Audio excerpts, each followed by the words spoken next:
तो भई एक भाई साहब यहाँ आए थे अभी करीब 10-12 दिन पहले कलकत्ता से और यहाँ रहे 2 दिन रहे, स्कूल भी देखा, मुझसे भी बातचीत हुई। अब उन्होंने एक सवाल भेजा है अ, मेरे मित्र को कि भई गुरुजी को ये सवाल पूछना।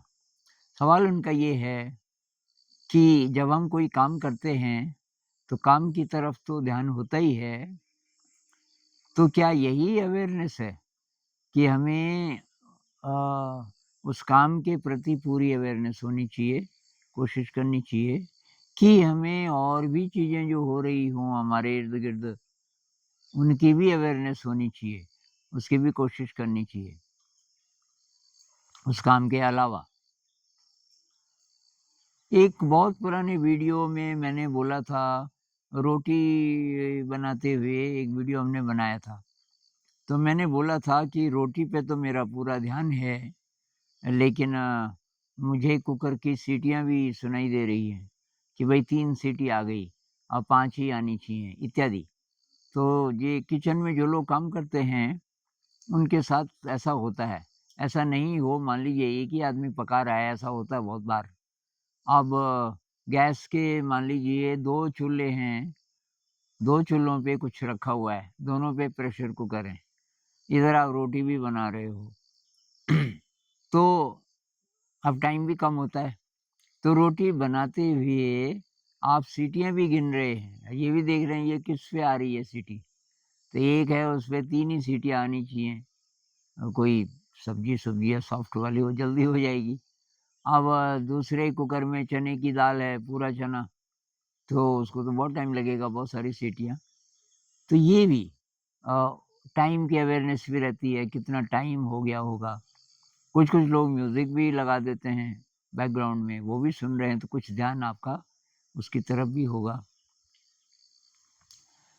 तो मेरे ख़्याल से मन में जितना ज़्यादा प्रेशर है, उतना आपको ज़रूरत पड़ेगी उस काम पे फ़ोकस करने की जो आपका मेन काम है। उदाहरण के लिए एग्ज़ाम में आप सवालों का जवाब दे रहे हो, तो इर्द-गिर्द की अवेयरनेस कम रहेगी क्योंकि प्रेशर है बहुत ज़्यादा, टाइम लिमिटेड है और फिर ये बहुत बड़ा सवाल सामने है। सवाल ये कि अगर फ़ेल हो गए तो गए काम से, तो पास कैसे होंगे? तो ये कैसे जल्दी से जल्दी इसको करें? अब ये अगर ज़्यादा आ गया प्रेशर, तो तब उससे नर्वसनेस होती है, उससे एंग्ज़ायटी होती है, स्ट्रेस होता है और जितना ये होगा, उतनी अवेयरनेस आपकी और ज़्यादा डिमिनिश हो जाएगी, आपकी शक्ति थोड़ा कम पड़ जाएगी। क्योंकि अवेयरनेस का मतलब है कि आपका जो मन है, कह लीजिए आपका दिमाग है, उसकी हालत कैसी है? दिमाग जितना प्रेशर में होगा, उतनी ज़्यादा चीज़ें सोच रहा होगा, तो दिमाग की जो शक्ति है बहुत ज़्यादा, वो उस सोच-विचार में लगी है। ये बात सब जगह लागू होती है, प्रेशर हो या ना हो, हमारी आदत है ना सोचने की। तो ये डांस ऑफ द बी में मैंने थोड़ा इसको टच किया है, जैसे बारात आ रही है, बारात आने वाली है और जिस गाँव में आ रही है, तो वहाँ किसी की बेटी की शादी है। तो मेहमान आ रहे हैं, काफ़ी सारे मान लीजिए 60-70 मेहमान हैं, फिर अपने गाँव के लोग हैं, 100 डेढ़ 100 सबके लिए खाना बन रहा है। तो मुझे बचपन की याद है, अक्सर क्या होता है कि मान लीजिए कि 2 लोग ये हलवा बना रहे हैं, तो हलवे को पहले वो घोटते हैं मतलब सूखा, उसको रोस्ट करते हैं काफ़ी देर तक और फिर उसमें वो डालते हैं ये पानी वगैरह, मीठा वगैरह। तो अक्सर ये होता है कि वो जो घोट रहा है उसको, सूजी को, वो बोला भई सब्ज़ी में पानी चेक कर, सब्ज़ी अच्छा, फिर किसी और को बोला टंकी में देख पानी कितना है क्योंकि वहाँ टैप नहीं है, दूर से पानी लाना पड़ता है। अच्छा, फिर बोलेगा कि भई रोटियाँ कितनी बन गई अभी तक? तो वो अपना काम तो कर ही रहा है, लेकिन उसकी अवेयरनेस इतनी ज़्यादा है कि वो और जो चीज़ें क्या-क्या, क्या-क्या हो रही हैं, तो ये मेरे ख़्याल से बहुत जगह होता है। जहाँ कोई ग्रुप काम कर रहा है, एक प्रकार की सिनर्जी कह लीजिए, एक प्रकार की बहुत हाई लेवल की अवेयरनेस, जिसमें प्रेशर नहीं है, बिल्कुल नहीं। मन आज़ाद है लेकिन उसकी शक्ति कई गुना बढ़ गई। तो अब हमारे मतलब की बात ये है कि कैसे करके मन को आज़ाद रखें। आज़ाद मतलब उस पे कोई प्रेशर नहीं है, और हमने उसको थोड़ा-सा ऐसी ट्रेनिंग भी दे दी कि भाई फालतू नहीं सोचना, और जो काम है अभी उसके अलावा इधर-उधर माइंड नहीं जाना चाहिए। हम ट्रेनिंग करेंगे तो हो जाएगा। तो जैसे बॉडी अवेयरनेस को शामिल कर सकते हैं, उससे सोच-विचार ज़रा कम हो जाता है। कुछ भी काम करते हुए आपको शरीर का भी पता है। शरीर का पता है तो तब मन का भी पता अपने आप चलता रहेगा। तो ये जब हम करेंगे, तो तब हमें पता चलेगा कि हम काम बिल्कुल सही कर रहे हैं, और हमें अपनी सराउंडिंग की भी अवेयरनेस है, और बहुत जगह ये ज़रूरी है। सराउंडिंग की भी अवेयरनेस कई जगह बहुत ज़्यादा ज़रूरी है। उदाहरण के लिए आप जंगल से जा रहे हैं रात को, खतरा है, जंगली जानवर भी आ सकते हैं। रास्ता नहीं दिखाई दे रहा है, आपके पास कोई टॉर्च वगैरह है, और आपके साथ और भी लोग हैं, और आप उनको भी गाइड कर रहे हो। वो जो और लोग हैं, उनमें से कोई-कोई ऐसा है जो पहाड़ पे चला ही नहीं, पहाड़ी रास्ता है। तो आप उनको ये भी बोल रहे हो कि यहाँ पे ज़रा ढंग से चलना, चीड़ की पत्तियाँ बहुत ज़्यादा गिरी हुई हैं, उसपे पैर फिसल सकता है। तो धीरे-धीरे, या ऊपर चढ़ते हुए कुछ पकड़ भी लो कोई झाड़ी-झाड़ी, ताकि आप फिसलें नहीं।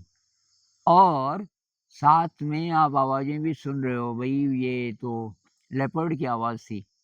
अब जो नए लोग हैं वो डर रहे हैं, लेपर्ड! यहाँ आवाज़ आती रहती है, कोई खतरा नहीं, यहाँ नहीं आएगा वो। लेकिन आपको वो भी आवाज़ सुनाई दे रही है, और आप सुंदरता भी देख रहे हैं शायद।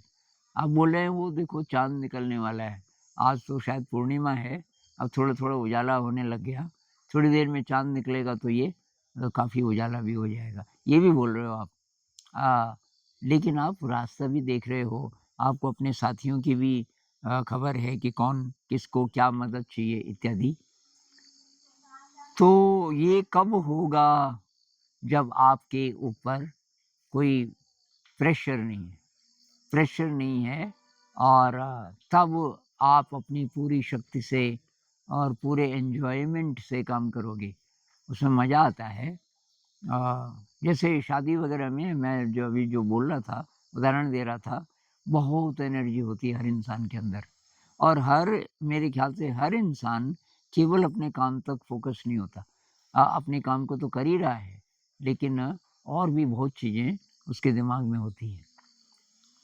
ये रियल लाइफ़ में ऐसा भी हो सकता है कि जैसे जो व्यापारी लोग हैं, जो नई चीज़ बना रहे हैं, तो उससे क्या-क्या फ़र्क पड़ सकता है?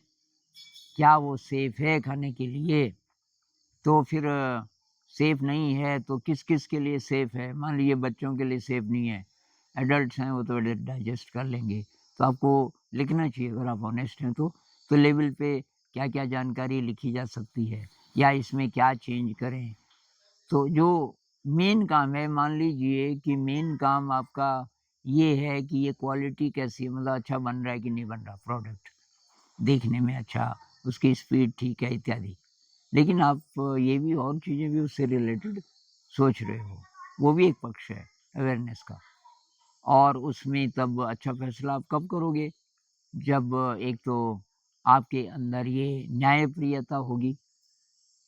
अब किसी का ध्यान केवल उस पे है कि प्रॉफ़िट ज़्यादा से ज़्यादा कैसे हो, तब भी वो और चीज़ें सोचेगा, पर वो एक प्रकार की बीमारी होगी एक तरह से। हमारे मतलब की बात ये है कि भई ये ट्रेनिंग होनी चाहिए कि मन एकदम शांत हो, मन में कोई फालतू इधर-उधर का सोच-विचार ना हो। कृष्णमूर्ति जी बोलते थे कि आपने किसी कमरे में प्रवेश किया, और बस एक नज़र में सारा कुछ देख लिया आपने, उस कमरे में क्या-क्या है। आप वहाँ किसी को मिलने आ रहे थे, तो ज़्यादातर हमारा फ़ोकस बस वो इंसान होता है। अंदर गए तो वो बैठा है सामने, तो वही-वही दिखता है क्लियरली। बाकी क्या है, क्या नहीं है, कोई बाद में हमें पूछे, वो जो आदमी जिसको आप मिलने गए तो उसके वो जो बाईं तरफ एक शेल्फ है ना, तो उसमें आपने देखा उसमें कौन-कौन सी किताबें थी? उसमें 2-3 बहुत महत्वपूर्ण किताबें हैं जो दूर से दिख जाती हैं। आप बोलोगे पता नहीं वो तो मैंने ध्यान नहीं दिया। तो कृष्णमूर्ति जी बोलते हैं कि ध्यान देने की ज़रूरत नहीं पड़ेगी। अगर आपके पास ऐसा वाला दिमाग है इस समय जो एकदम शांत है, कोई प्रेशर नहीं, तो उसकी एनर्जी बहुत ज़्यादा होती है और वो एक ही नज़र में सब कुछ देख लेता है। अब वो तो पता नहीं कौन से लेवल की बात कर रहे हैं, लेकिन मेरे ख़्याल से हम थोड़ा-थोड़ा एक्सपेरिमेंट करें अपने साथ कि किस काम को करते हुए हमारी अवेयरनेस बहुत बढ़िया रहती है और भी चीज़ों का पता चलता रहता है, और किस काम को करते हुए मैं बहुत बार देखता हूँ जैसे कि किचन में कोई अ, ये सलाद काट रहा है और मैं उससे बात कर रहा हूँ कि यार ये कल हमने वो बहुत सारे पार्सल बनाए और पोस्ट किया और वो हाँ जी तो बोल रहा है पर सुन ही नहीं रहा ठीक से, क्योंकि उसके दिमाग में पता नहीं क्या चल रहा है। फिर मैं चुप हो जाता हूँ। फिर मैं बोलता हूँ कि भाई साहब क्या बोला मैंने बताओ तो? तब वो कहता है कि आप बोल तो कुछ रहे थे। कुछ बोला आपने, पता नहीं क्या बोला कि पार्सल बोला? हाँ, मैंने कहा नहीं सुना ना आपने। तो ये बहुत बार हमारे साथ होता है। कोई बात कर रहा है हाँ, और आप सुन नहीं रहे वो बोल क्या रहा है, क्योंकि आपका जो दिमाग है वो कुछ और सोच रहा है, और जो सोच रहा है उसमें इतना मगन है कि यहाँ आप देख ही नहीं रहे। इस समय धूप कैसी है, पेड़ों का रंग कैसा है, और ये तो जो प्रेज़ेंट मोमेंट है उससे हम वंचित रहते रहते हैं। कोई जगह बहुत खूबसूरत है, भई इस पल में है ना खूबसूरत, तो इस पल में मैं पूरा हूँ कि नहीं हूँ? उसके लिए तब ये ट्रेनिंग करनी पड़ेगी। मन एकदम शांत है, एफ़र्ट की कोई ज़रूरत नहीं, मन शांत है, तो बस अवेलेबल है और कुछ है ही नहीं। तो हमारा जो ब्रेन है उसकी कैपेसिटी तो बहुत ज़्यादा है, बहुत ज़्यादा है। अगर वो थिंकिंग बंद कर दे, बहुत ज़्यादा उसकी कैपेसिटी है। वो पता नहीं क्या-क्या-क्या पर्सीव कर सकता है। तो इसके और भी पक्ष हो सकते हैं, फिर कभी बात करेंगे। तो अभी के लिए इतना काफ़ी। नमस्कार।